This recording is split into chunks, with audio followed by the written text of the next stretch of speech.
여러분 안녕하십니까? EBS 초대석 정관용입니다. 며칠 전인 11월 19일이 아동학대 예방의 날이었습니다.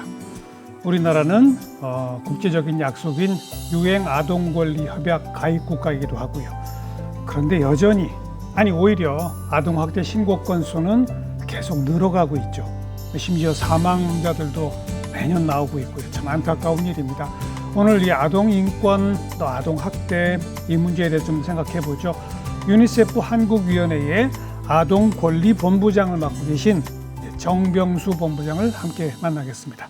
어서 오십시오. 네, 안녕하십니까. 네.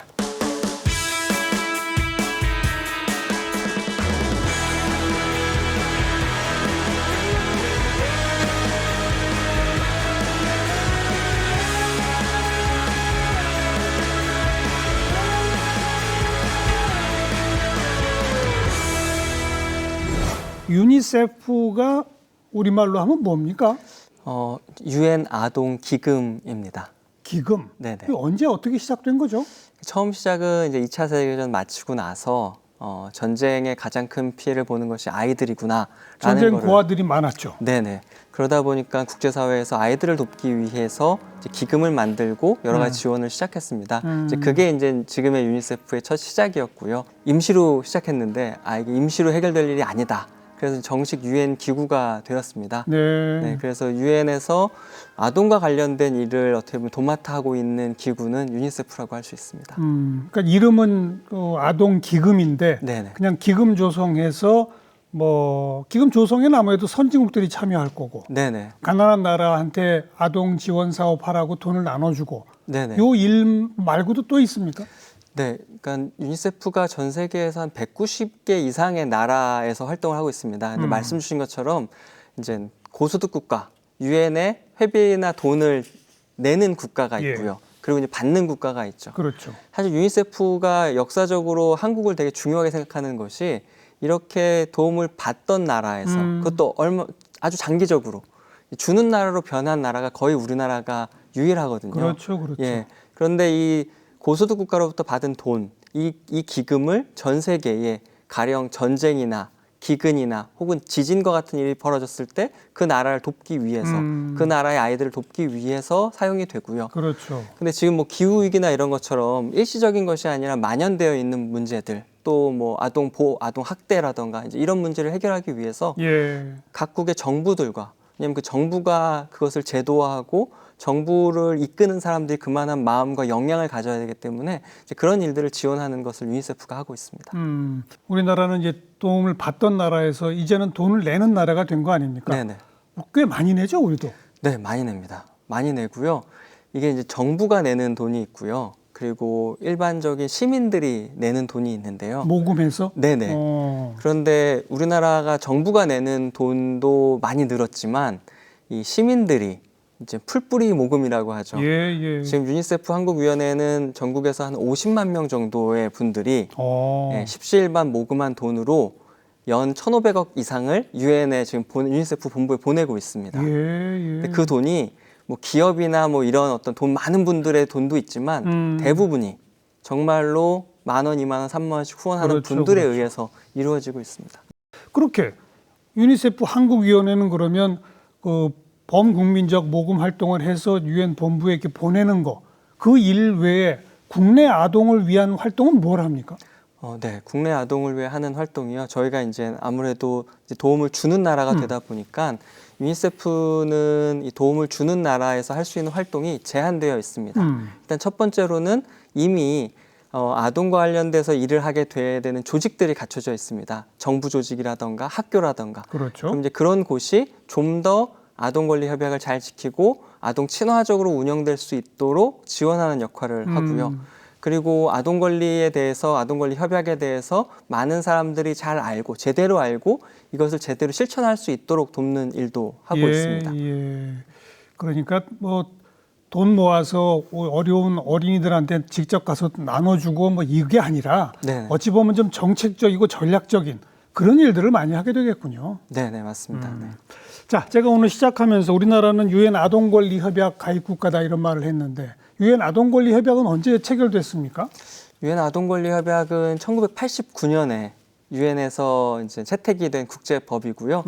지금까지 유엔에서는 이 국제인권법을 총 9개 만들었습니다. 근데 그 중에 하나가 이제 이 아동권리 협약이고요. 우리나라도 이제 1991년에 이 협약을 비준해서 예. 당사 국가가 되었습니다. 네. 아동 권리 협약을 유엔이 나서서 89년에 특별히 체결한 역사적 배경이 있다면 뭐라고 설명할 수 있겠습니까? 우선은 이게 1989년에 갑자기 만들어진 게 아니고요. 1979년부터 이 일이 시작되었습니다. 이제 폴란드에서 있었던 그 야누스 코르착이라는 인물이 있습니다. 이분이 이제 선구자적으로 유대인 고아들을 이제 돌보고 그 아이들을 위해서 아우슈비츠에 같이 이 아이들과 함께 이제 갔던, 자신의 목숨을 아이들에서 바쳤던 분인데요.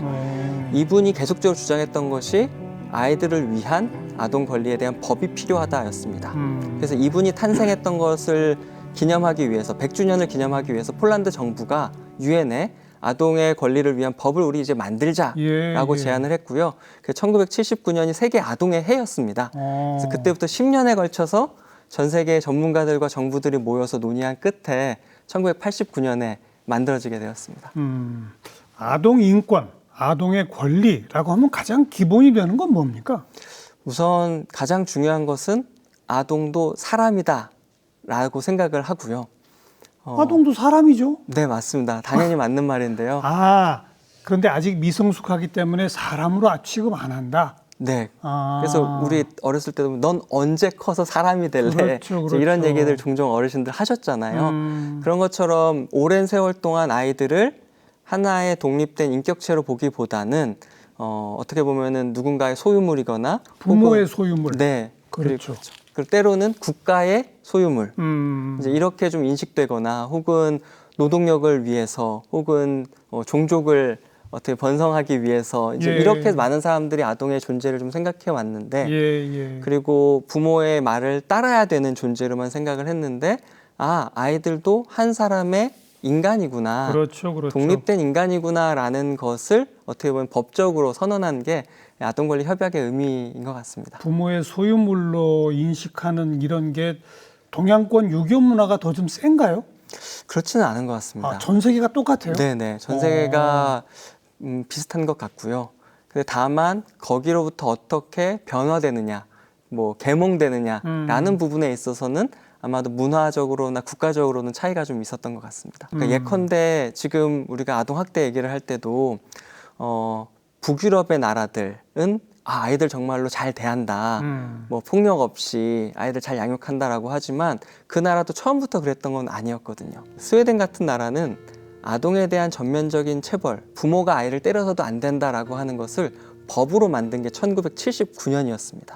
스웨덴도 1979년이에요. 네, 그러니까 우리나라보다 한 40년 빠른 거거든요. 그러니까 그 40년 동안 계속 노력하고 교육하고 인식을 바꾸기 위한 노력을 했고 그래서 지금의 결과가 만들어진 것이고요.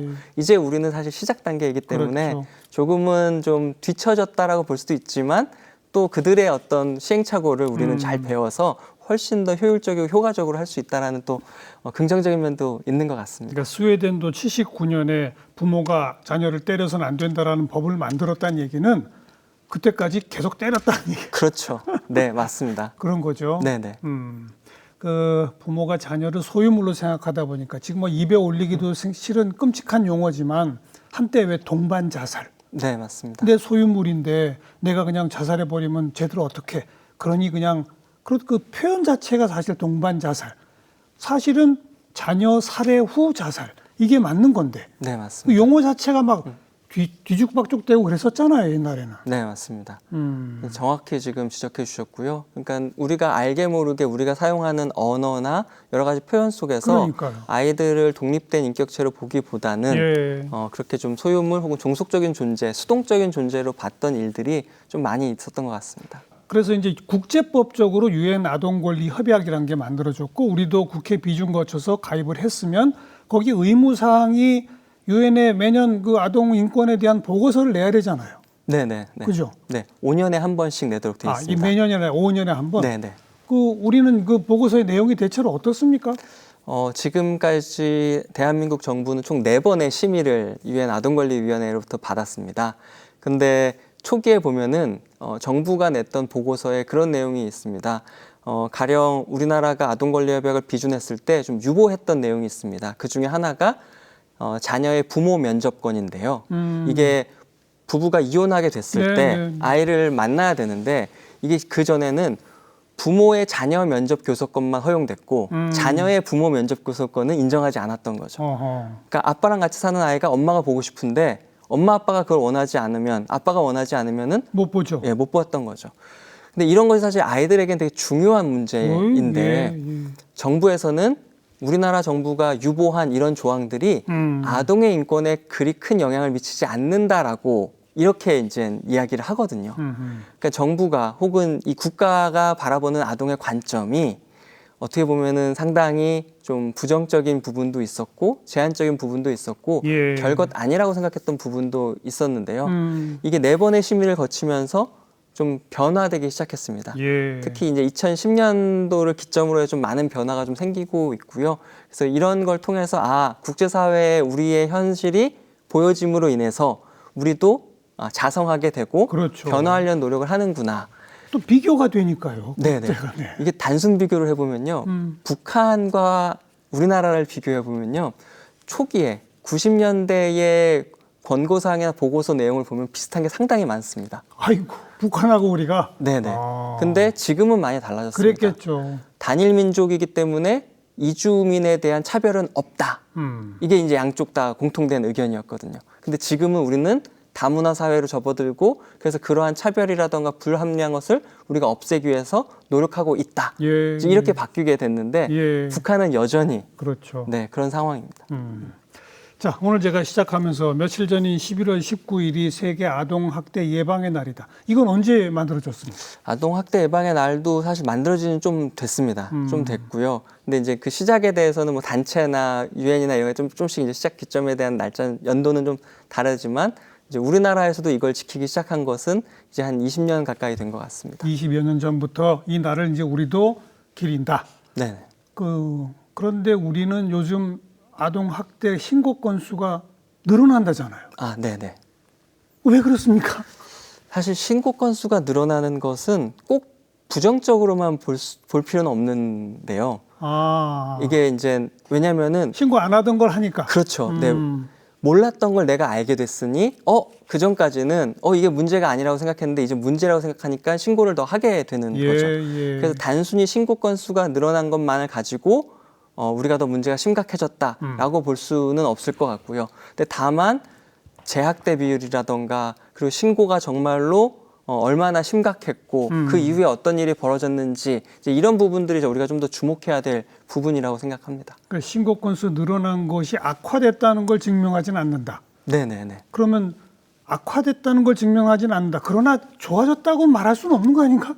물론이죠. 그죠? 네, 당연히 정확한 지적이시고요. 신고 건수가 늘었다는 것은 말씀드렸던 것처럼 사람들의 인식이 그만큼 깨었기 때문에 발견을 더 잘하게 된다는 의미도 있지만 실질적으로 발견이 잘 된다는 일은 그 일이 그만큼 많이 발생하고 있다라는 거고요. 여전히 발생하고 있다는 얘기죠. 그리고 이제 몇 년 전 데이터긴 하지만 실질적으로 이제 아동학대 신고 의무자들이 신고를 했을 때 그것이 아동학대로 판정되는 비율이 80% 이상 되거든요. 그러니까 그 말은 아직까지도 이 학대라고 하는 부분이 우리나라에 좀 만연해 있다라는 것을 좀 확인할 수 있는 근거라고 생각합니다. 방금 그 신고 의무자라는 표현이 이렇게 법에 있지 않습니까?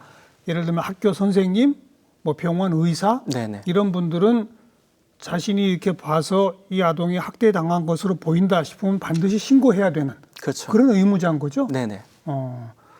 아동 학대도 종류가 다양하잖아요. 보통 어떻게 구별합니까? 네, 뭐 크게는 신체 학대, 뭐 정서 학대. 신체 학대는 때리는 거 구체적으로. 네, 신체 학대는 말 그대로 정말로 신체적인 위해를 당하는 것이고요. 그리고 정서 학대는 이제 심리 정서 학대라고도 얘기를 하는데 때로는 이제 언어 학대라고도 얘기합니다. 왜냐하면 이제 언어 폭력이라던가 이제 이런 부분들이 이제 정서 학대 영역에 들어가게 되고요. 그리고 성학대. 그래서 이제 성추행 뭐 이런 거. 네, 성추행, 성폭력도 그렇고 성희롱도 그렇고 이제 그런 부분들이 이제 성학대에 들어가고요. 그리고 이제 방임. 방임은 교육을 받아야 되는데 교육을 받지 않게 한다던가 아니면 병원에 가야 되는데 병원에 가지 않는다던가 그리고 건강한 음식을 먹어야 되는데 그런 부분들을 소홀히 한다던가 안 챙겨준다거나. 네네. 그런 게 이제 방임이고요. 최근에는 이제 사이버 학대 그래서 특히 이제 최근에는 이 개인 정보라던가 이런 게 중요해지기 때문에 이제 그 온라인 상에서 학대가 이루어지지 않도록 하는 것 이제 이런 부분도 아주 중요하게 좀 다뤄지고 있습니다. 대부분 가정에서 이루어지죠? 네, 아무래도 그 가해자의 그러니까. 75% 혹은 그 이상이 부모, 부모. 네, 그리고 가족인 경우들이 대부분입니다. 그리고 장소도 집안인 경우가 많고. 네네. 그러니까 자꾸 감추어지는 건데. 네네. 그죠? 감시의 눈초리가 없는 곳이다 그렇죠. 보니까. 예, 예. 그래도 표가 나는 거죠. 그렇죠. 아무래도 일시적인 훈육이나 이런 것은 사실 뭐 잘 모르지만 저희가 이제 신체 학대 같은 경우도 이제 그것을 봤을 때 멍의 색깔 이런 걸 유심히 관찰하라고 하거든요. 예. 왜냐면은 때린데 또 때리게 되면은 멍 색깔은 다양해집니다. 그러니까 파랬던 게 점점 검붉어지고 이렇게 그렇겠죠. 되는데 그래서 이럴 때 그리고 우리가 좀 돌아다니다가 어디 부딪히거나 이런 멍들 수 있는데 그렇죠, 그렇죠. 잘 멍들지 않는 곳. 왜냐하면 가해자들도 남들 눈에 띄지 않는 곳을 때리는 경우가 많습니다. 그렇기 때문에 사실 우리가 이 허벅지 안쪽이라던가 이 등 이런 곳이 멍들 일은 별로 없지 않습니까? 네, 네. 이제 그런 곳에 어떤 멍이 계속적으로 발생한다던가 혹은 이렇게 팔뚝 안쪽이라던가 그러니까 우리가 놀면서 팔꿈치라던가 무릎이라든가 이런 거 자주 까지지만 맞아요. 다른 곳은 사실 이렇게 많이 다칠 일이 없는데 그런 곳에 상처가 있고 그 상처가 뭐 색깔이라던가 이런 것이 좀 여러 유형으로 나타난다라고 하면은 이건 지속적인 신체 학대의 징후라고 우리가 볼 수 있습니다. 그렇게 아동 학대를 저지르는 가해자 부모들을 또 특히 좀 조사해 보셨을 거 아닙니까? 어떤 특징들이 있던가요? 도대체 어떤 사람들이 그런 행동을 합니까? 사실 제가 이제 뭐 직접적으로 그 조사의 어떤 권한을 가지진 않았지만 그런 분들을 교육하거나 이럴 때 만나면 사실 그냥 일상에서 만날 수 있는 평범한 분들도 많이 계십니다. 그래서 우리가 흔히들 생각하기에 뭐 저소득층에 뭔가 일용직에 알코올 중독에 사실 이런 것만 생각하는데 그렇지 않고 예, 화이트 칼라에 점잖고 재력도 있는 가정에서도 사실 아동 학대는 발생합니다. 그렇기 때문에 우리가 눈에 보이는 어떠한 기준으로 네. 이분이 아동 학대를 저지르지 않을 거야 이렇게 보는 것은 큰 선입견일 수 있고요. 무엇보다 중요한 것은 이분들이 아이들을 어떻게 평상시 대하는지 그 심리 상태가 문제인 거죠. 네, 그런 부분들에 대해서 좀 유심히 볼 필요가 있는 것 같습니다. 그 심리 상태의 기본에 아까 우리가 잠깐 얘기했던 자녀는 내 소유물이다. 이게 깔려 있지 않나요?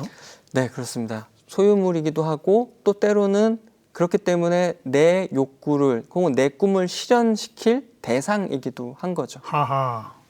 그래서 여러 가지 유형이 있지만 내가 원하는 무언가를 위해서 아이들을 몰아세우고 그 아이들에게 그것을 해낼 수 있도록 그렇죠. 다그치고 그러다 보면 때로는 폭력이 가해지게 되는 일들도 발생하는 것 같습니다. 아, 내 소유물뿐 아니라 너는 내가 못 이룬 꿈을 네가 대신 이뤄야 돼. 네. 아, 이런 게 있군요. 네, 그렇죠.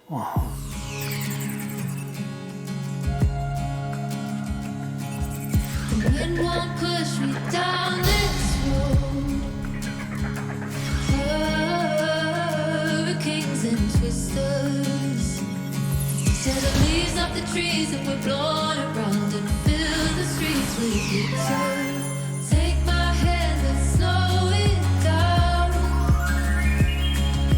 quiet all the chaos that surrounds us. Something's trying to destroy this town, and I said, la la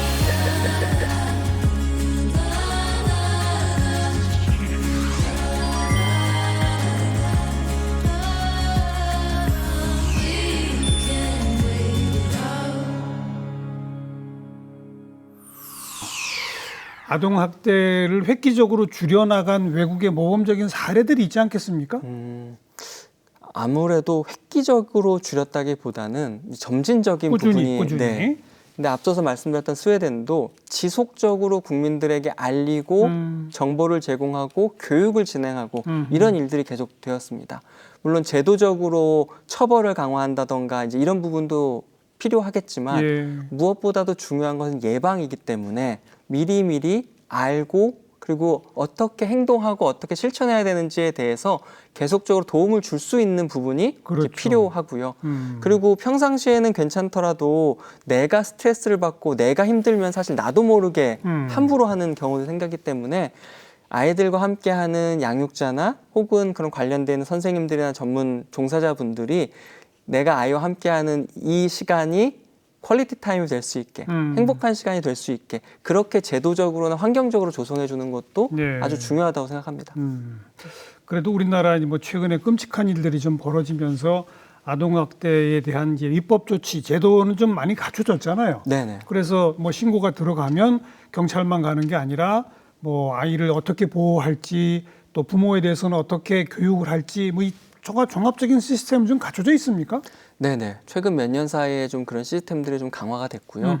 그래서 사실 몇 년 전만 해도 이제 민간 기관들이 이제 비영리 조직에서 이런 일들을 이제 맡아서 했었는데요. 그러니까요. 네, 지금은 이제 각 지자체에서 공무원분들이 이제 이런 일들의 중심이 돼서 일을 하고 있고요. 그리고 경찰분들이 이제 공권력으로서 그런 일들에 함께함으로 인해서 보다 더 체계적으로 일이 진행될 수 있도록 지금 변화되고 있습니다. 아직 뭐 보완할 점은 더 있겠지만 그래도 예전보다는 좀 점점 나아지고 있는 추세입니다. 제일 시급하게 보완될 점은 어떤 게 있습니까?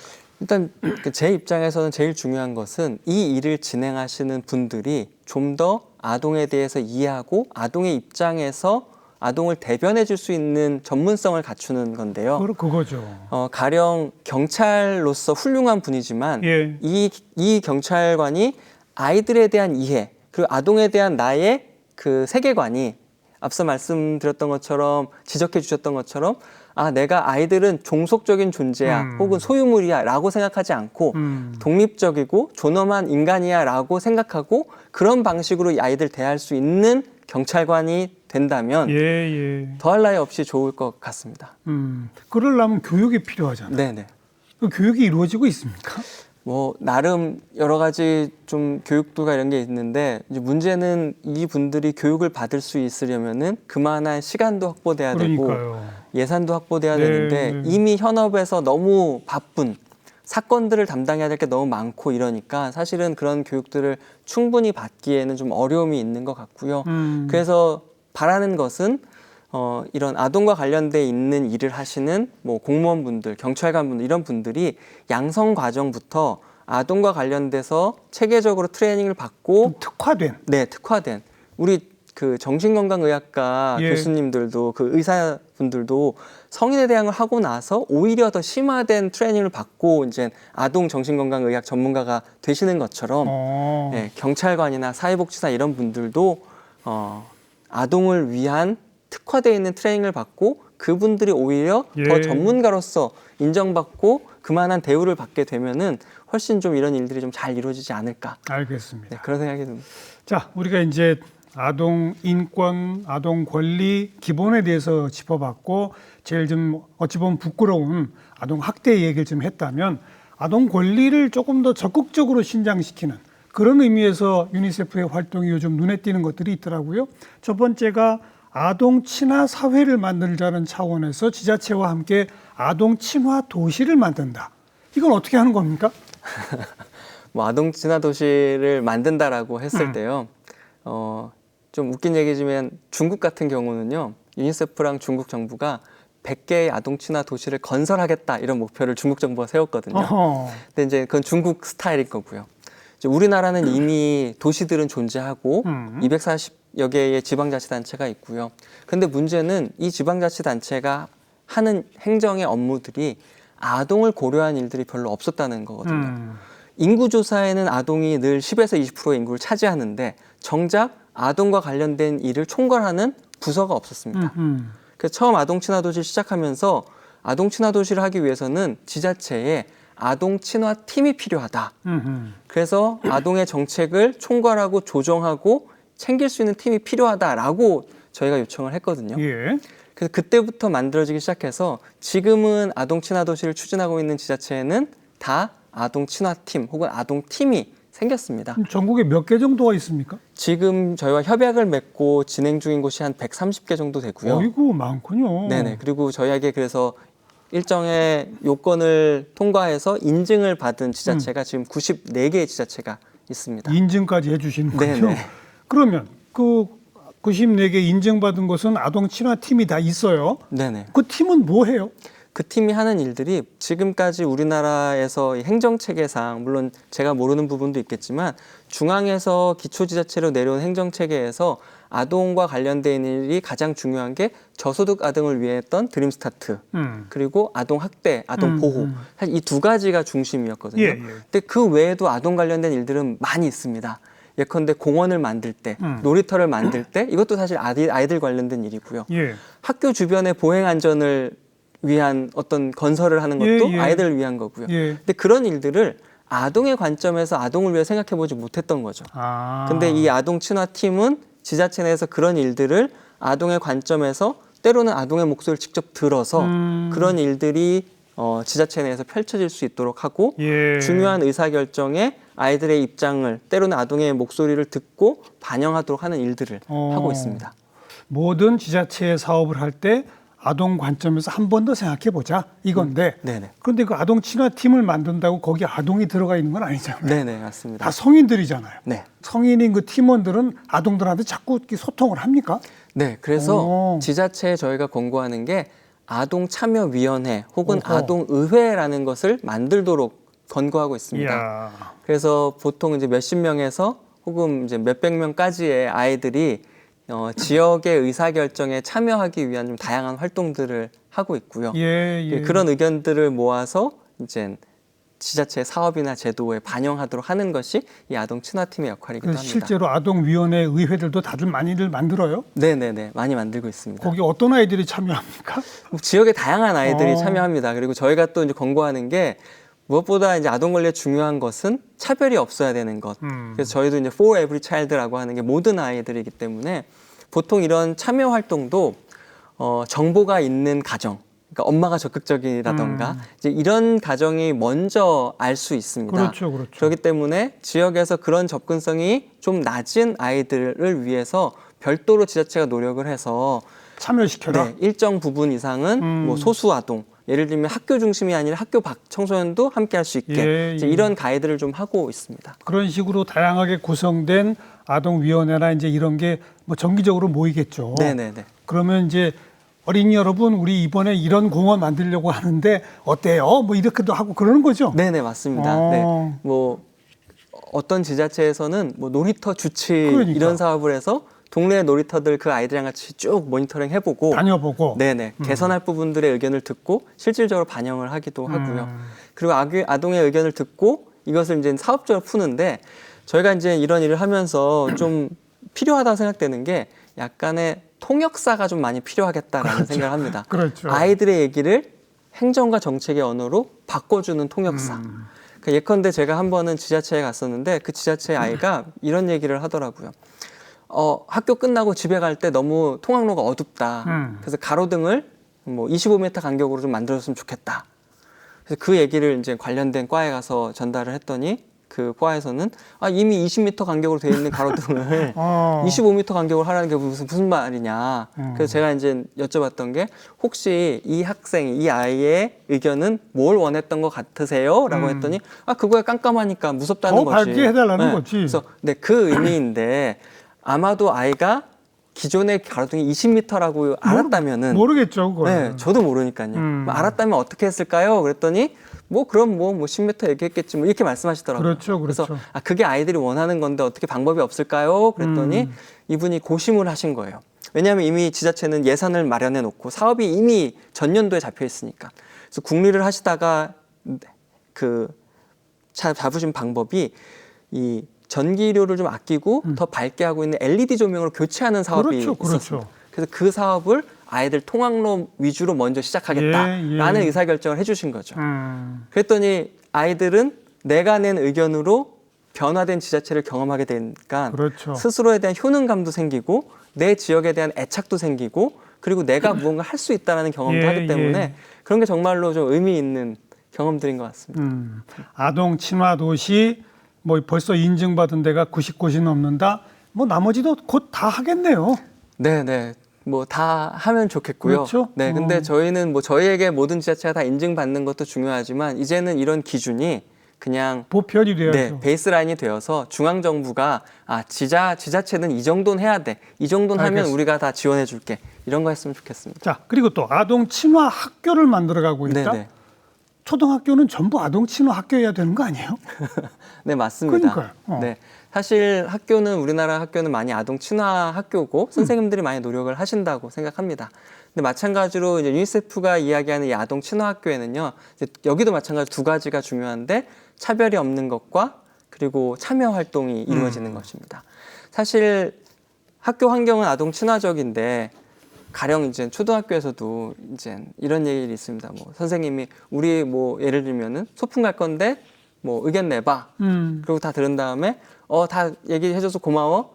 그러고 나 다음날 그런데 선생님 생각해보니까 너희들 얘기한 것보다는 여기가 더 나은 것 같아. 에이, 그러면 안 되죠. 이런 일들이 벌어질 수 있는 거죠. 근데 이런 일들을 우리가 다 같이 노력해서 아이들이 중심이 돼서 시민으로서의 경험을 할 수 있는 곳으로 바꿔가자. 조금 더 노력해보자라는 취지고요. 예. 그러다 보니까 한 초등학교에서는요.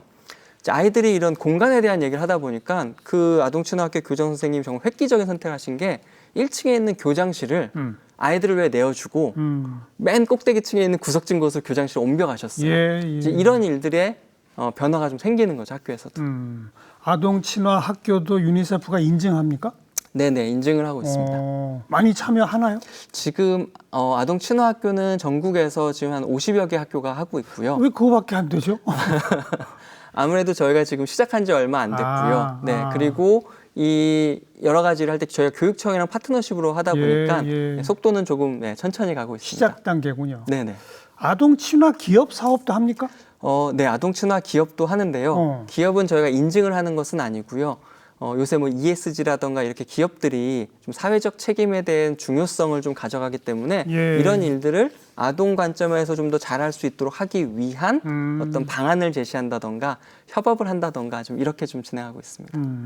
처음에 얘기 들었듯이 유니세프는 국제적으로 도움을 주는 나라가 되니까 직접적으로 아동에게 지원을 하는 사업이라기보다는 이렇게 지자체와 학교와 기업과 이렇게 다양한 파트너십으로 활동하는 이런 일들을 주로 하시는군요. 네, 맞습니다. 우리 본부장님은 여기 오시기 전에 국제아동인권센터에서 또 일하셨고 어쩌다가 어린이 인권에 이렇게 관심을 갖게 되셨어요?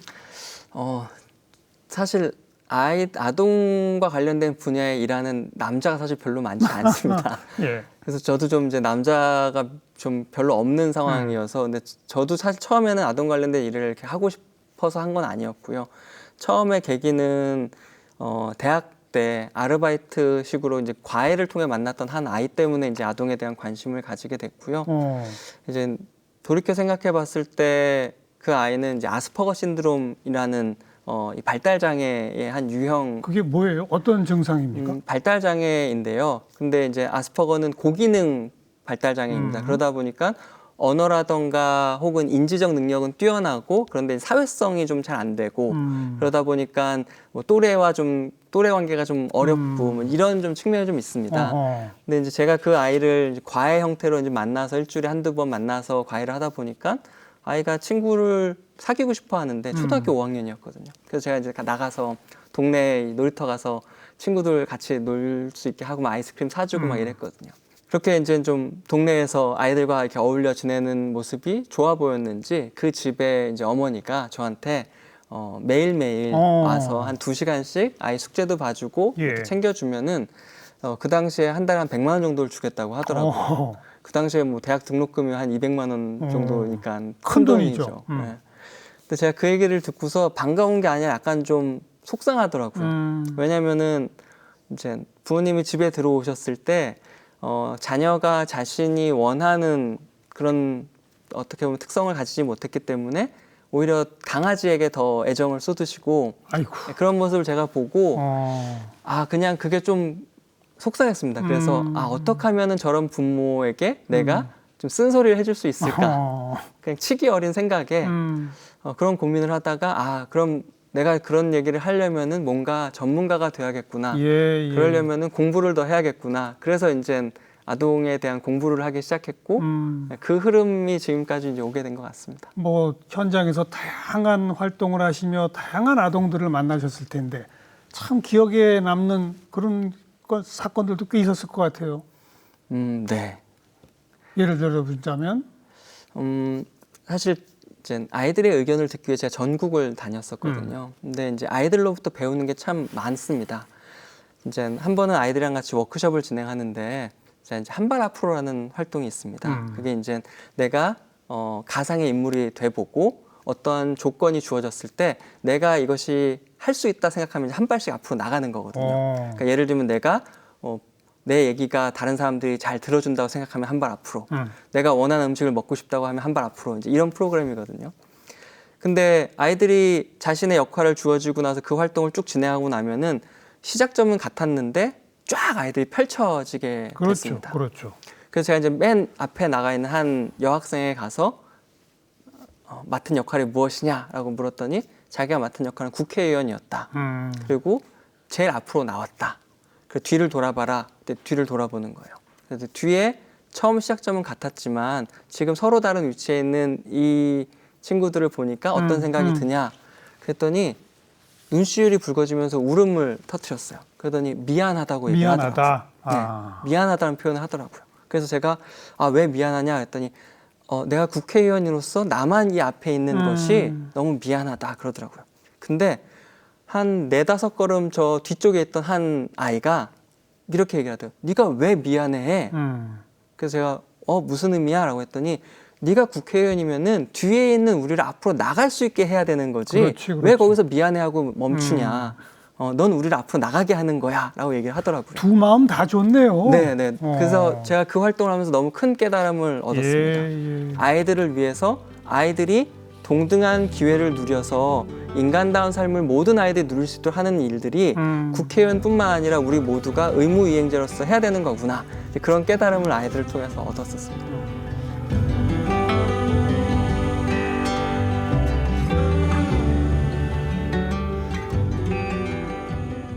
지난해 조사를 했더니 우리 아동 청소년 10명 중에 한 4명이 마음이 아프다. 네. 왜 그럴까요? 어린 시절 행복하고 그러게를 너무 스트레스를 줘서 그런가요? 어른들이? 네, 이미 뭐 OECD 발표도 그렇고 실질적으로 아이들 사망 원인도 그렇고 이 심리 정서적인 부분들이 그러니까요. 사실 오랫동안 우리나라에서 이슈가 되었었고요. 그런데 이제 이 팬데믹을 거치면서 이런 일들이 더 증폭된 것 같습니다. 그래서 제가 이제 이 코로나 시즌에 서울시 교육청이랑 이 마음 건강 관련해서 회의를 할 일이 몇 번 있었는데요. 거기에 담당하시는 장학사님이 그러시더라고요.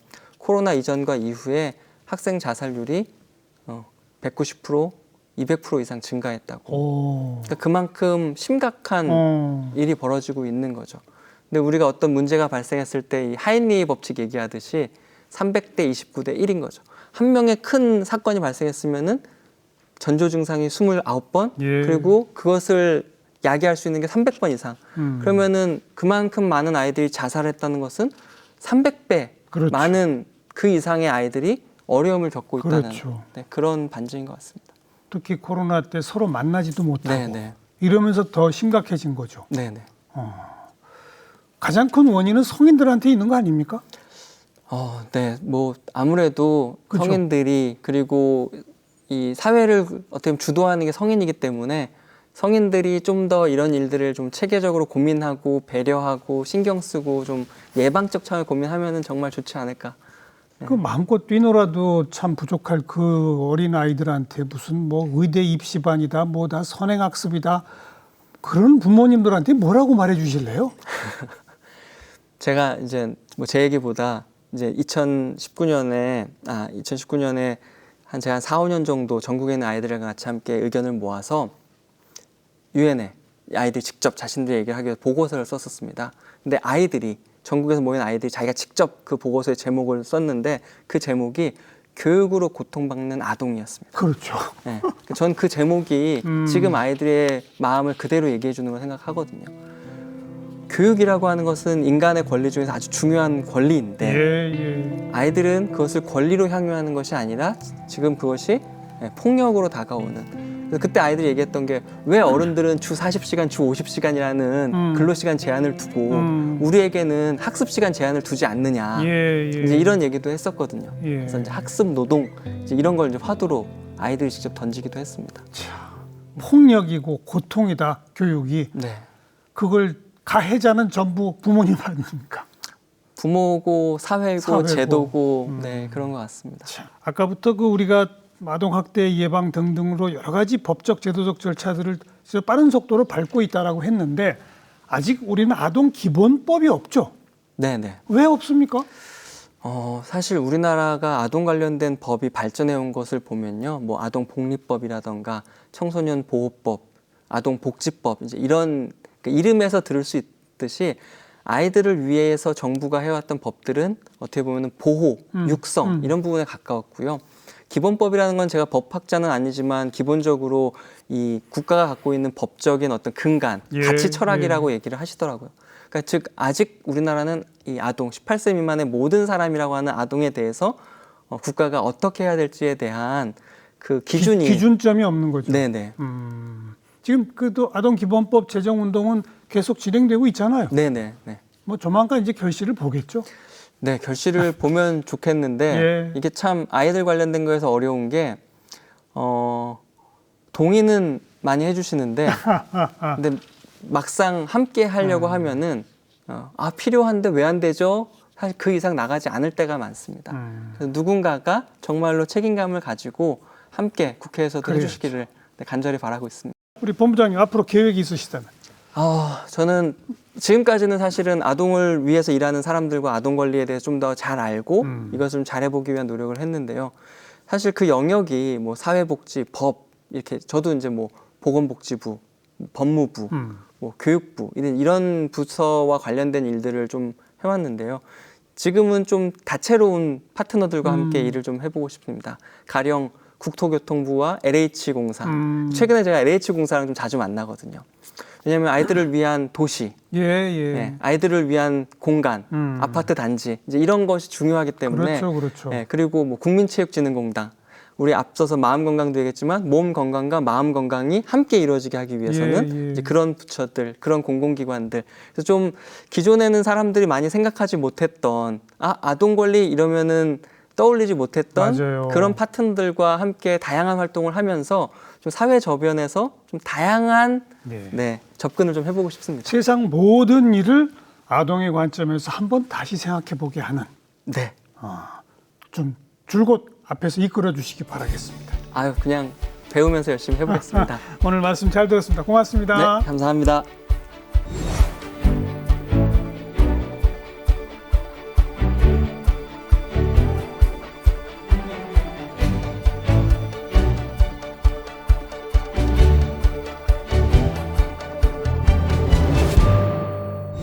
네, 어린 자녀에게 공부해라 닥달하는 분들 혹시 나는 아동 학대범 아닌가 한 번쯤 되물어 보시기 바라겠습니다.